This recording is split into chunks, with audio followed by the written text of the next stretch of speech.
Boa noite, queridos alunos do curso básico de Teologia da Primeira Igreja Batista do Garavelo. Nós estamos estudando o panorama do Novo Testamento. Já vimos duas aulas anteriores, a composição, e o contexto histórico do Novo Testamento, e vimos também os evangelhos sinóticos, Mateus, Marcos e Lucas, e hoje nós vamos considerar o Evangelho de João. Ele é estudado separadamente devido à sua singularidade e a ênfase que ele dá na história da vida de Jesus. João destaca a divindade de Jesus Cristo no aspecto teológico e, acima de tudo, há muito material em João que não se encontra nos outros três evangelhos, nos evangelhos sinóticos. Nós vamos já dar a introdução nesse momento.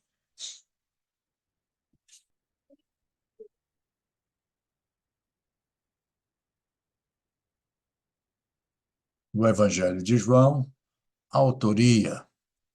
De acordo com a tradição, que desde o segundo século se conserva na Igreja, o quarto evangelho é de autoria do apóstolo João, filho de Zebedeu e irmão de Tiago.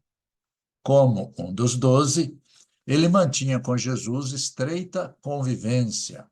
Com frequência, ele é identificado com o discípulo amado, que figura anonimamente em várias situações relatadas neste evangelho. No capítulo 13, 23, 18, 15, 16 e 19, 26 e 27. Propósito e conteúdo do evangelho. Ele declara abertamente seu propósito em escrever este evangelho. Vemos isso em capítulo 20, versos 30 31. E ele enfatiza três palavras importantes: sinais, crer e vida. O que significam estas palavras? Sinais. A palavra sinais é usada por João para descrever os milagres de Jesus. Analisados em conjunto, os sinais se prestam para demonstrar que ele é o Cristo, o Filho de Deus. Dos muitos sinais que Jesus realizou, João selecionou 7 para demonstrar a natureza de Cristo. Cada um deles transmite uma mensagem em particular. Primeiro, a transformação da água em vinho, o poder de Jesus sobre a qualidade. A cura do filho do nobre, o poder de Jesus sobre a distância. A cura do homem que não podia mudar sua situação, o poder de Jesus sobre o tempo. A multiplicação dos pães e peixes, o poder de Jesus sobre a quantidade. Caminhar sobre as águas, o poder de Jesus sobre as leis da natureza. Cura do cego de nascença, o poder de Jesus sobre uma situação sem solução. E, por último, a ressurreição de Lázaro, o poder de Jesus sobre a morte. Desses 7 sinais, 5 são mencionados apenas no Evangelho de João. A multiplicação dos pães para 5.000 homens é o único milagre citado por todos os autores dos evangelhos. O caminhar sobre as águas é mencionado apenas nas narrativas de Mateus e Marcos. A outra palavra que João usa no seu evangelho em evidência é a palavra crer. Uma das palavras mais citadas por João em seu livro é essa palavra, crer. Ele menciona 98 vezes e é sempre apresentada sob a forma de verbo, nunca como substantivo. Crer, nunca crença. ele usa a palavra para descrever a reação das pessoas para com Jesus. Se aqueles que o ouviam criam nele, tornavam-se seus seguidores. Se não criam, passavam a opor-se a ele. Qualquer que fosse o caso, uma vez que o tivessem conhecido, esses não poderiam permanecer neutros. Juntamente com a palavra crer, João emprega vários sinônimos para tornar mais claro o seu significado. Alguns deles são receber, beber, vir, comer e entrar. Todas essas palavras, usadas rotineiramente, ganham significado pleno quando aplicadas ao relacionamento espiritual de homens e mulheres com Cristo.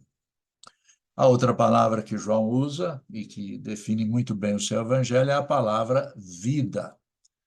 Esse termo expressa o resultado de crer em Cristo. Para receber vida, temos de nos tornar filhos de Deus mediante o novo nascimento e, então, nos tornamos parte de sua família. É quando passa pelo novo nascimento que o crente recebe a natureza divina.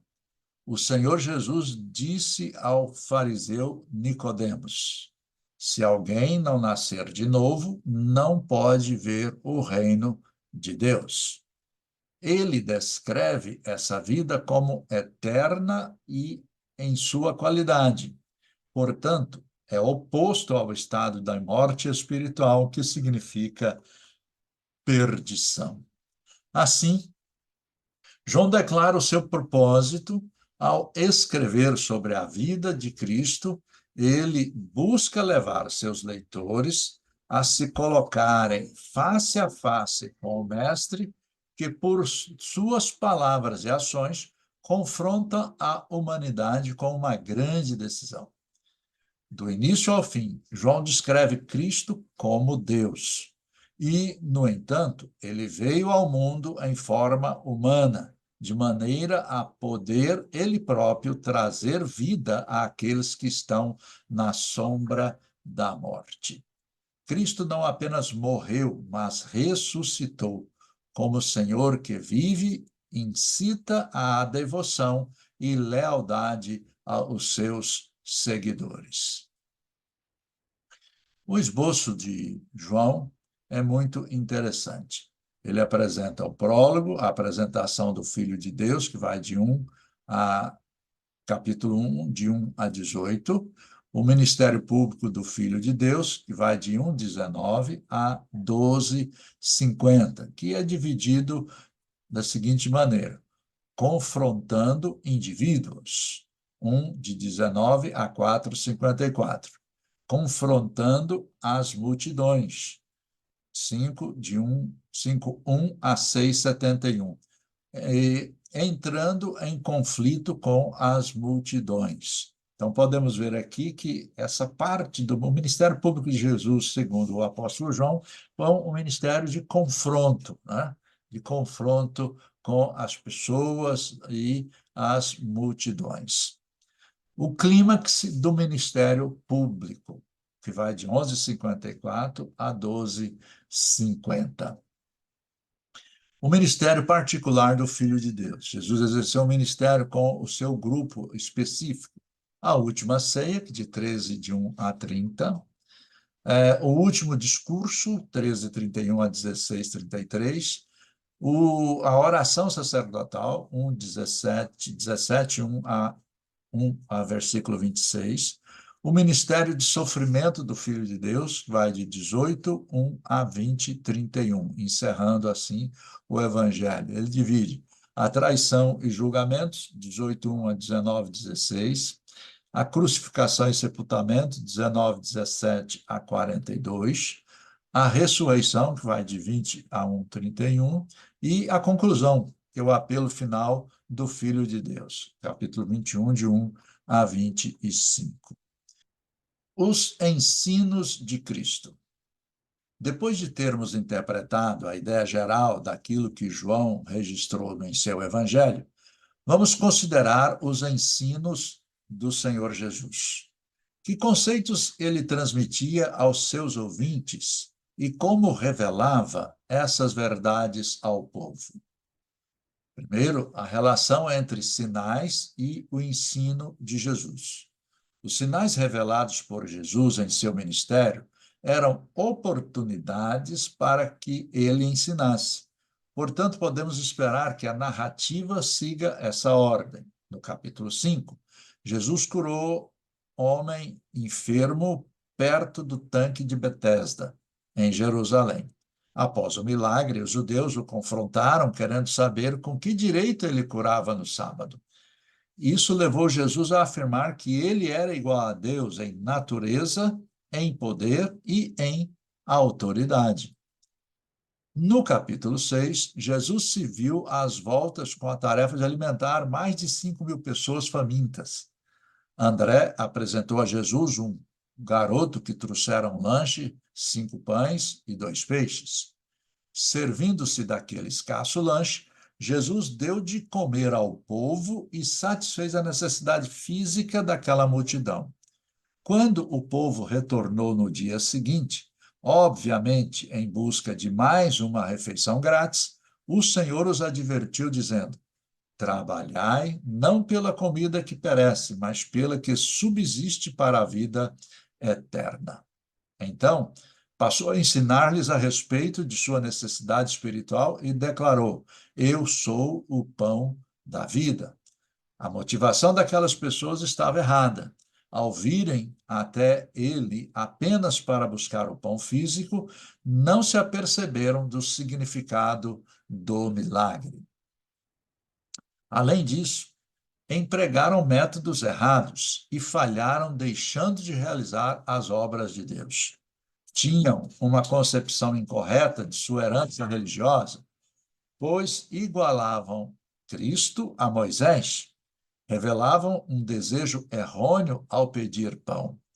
Quando ele explicou o que significava comer o pão vivo, eles murmuraram, discutiram entre si e, por fim, muitos que o seguiam decidiram afastar-se dele. Além desses 2 exemplos notáveis, o milagre relatado no capítulo 9, a cura do cego de nascença, é uma excelente ilustração da afirmação feita por Jesus: eu sou a luz do mundo. E o sinal, no capítulo 11, a ressurreição de Lázaro, torna patente sua declaração: eu sou a ressurreição e a vida.